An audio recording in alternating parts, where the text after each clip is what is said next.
सिंधु मथां नवां कैनाल अॾण वारे फ़ैसिले ख़िलाफ़ समूरी सिंध हिक थी वई। हर वस्ती वाहण में एतिजाई मुज़ाहिरा कया विया। ॼाणशोरो में दरियाहनि जे आलमी ॾियारे ते सिंधु दरिया मां कैनाल कढण ख़िलाफ़ वकीलनि, सिंधी अदबी संगत, जसकम बशीर ख़ान कुरैशी ग्रुप, जसकम JS Sindh Mahaz, Sindhu Darya Bachao committee, JDA, JS Sindh party, Qaumi Awami party, पेपे Shaheed Bhutto, Sindh आबादगार, Sindh मलाह तंज़ीम तोड़े ॿियनि तंज़ीमनि जे कारकुननि पारां रैलियूं कढियूं ऐं एहतजाजी मुज़ाहिरा कया विया। ॾहरकी में दरिया बचाओ कमेटी ऐं वकीलनि पारां सिंधु ते धाड़े ख़िलाफ़ धार मुज़ाहिरा करण सां गॾु रैलियूं पिणु कढी वियूं। हालाणी में सिंधु मथां नवां कैनाल अॾण ख़िलाफ़ सिंधी अदबी संगत ऐं जसकम एहतजाजी रैली कढी। ठटे में सिंध जे आख़िरी पुल दोल दरिया खान ते मुख़्तलिफ़ सियासी, समाजी, इल्मी ऐं सान्यावंदनि तरफ़ां सिंधु खे भेटा पेश कई वई। मेहराबपुर में दरियाहनि जे आलमी ॾींहं जे मौक़े ते एहतजाजी मुज़ाहिरो कयो वियो। सेवण में दरिया बचाओ कमेटी जे सॾ ते SUP पारां रैली कढी वई। सिंधु मथां कैनाल नामंज़ूर जी नारेबाज़ी पिणु कई वई। सॼे सिंध जे कंदकोट में भी STP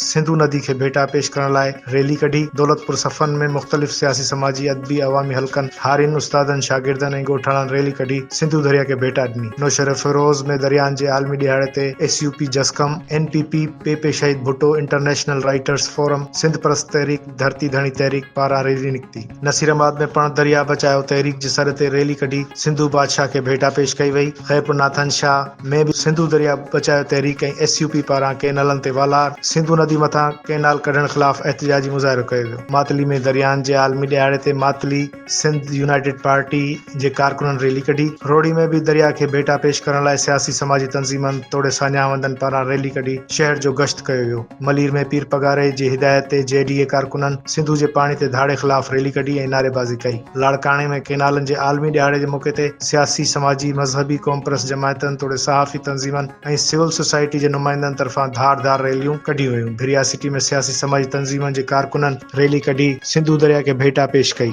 दादू में दरियाहनि जे आलमी ॾियारे ते मुख़्तलिफ़ तंज़ीमनि पारां रैली कढी प्रेस क्लब अॻियां धरणो हयो वियो। मेहड़ में भी सिंधु नदी खे भेटा पेश करण तोड़े कारपोरेट फार्मिंग जे नाले ते ज़मीननि ते वालार ख़िलाफ़ SUP जे कारकुननि बाईपास खां प्रेस क्लब ताईं पैदल मार्च कयो। गौसपुर में JUI पारां दरियाहनि जे आलमी ॾियारे ते सिंधु खे भेटा पेश करण तोड़े पाणी ते धाड़े ख़िलाफ़ रैली कढी वई ऐं नारेबाज़ी कई वई। हिन खां सवाइ कोटड़ी, सीता रोड, राणीपुर, लाड़काणो समेत मुख़्तलिफ़ शहरनि में पिणु एहतजाजी मुज़ाहिरा कया विया। हिन पाणीअ ख़ातिर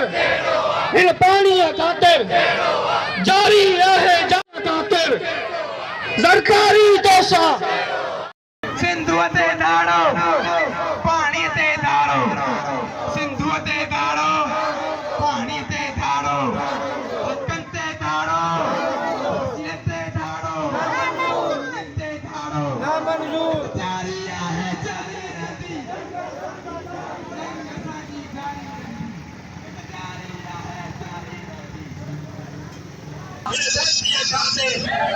पंजाब बदोसा हिन पाणीअ ख़ातिर सिंधु ते धाड़ो, सिंधु ते धाड़ो, सिंधु ते धाड़ो। कैनाल सबूरा सिंधु ते धाड़ो, सिंधु ते धाड़ो, कैनाल सबूरा रद्द कयो, दरिया ख़ातिर कहिड़ो आहे, दरिया ख़ातिर कहिड़ो आहे, पाणी ख़ातिर कहिड़ो आहे, जाॻिया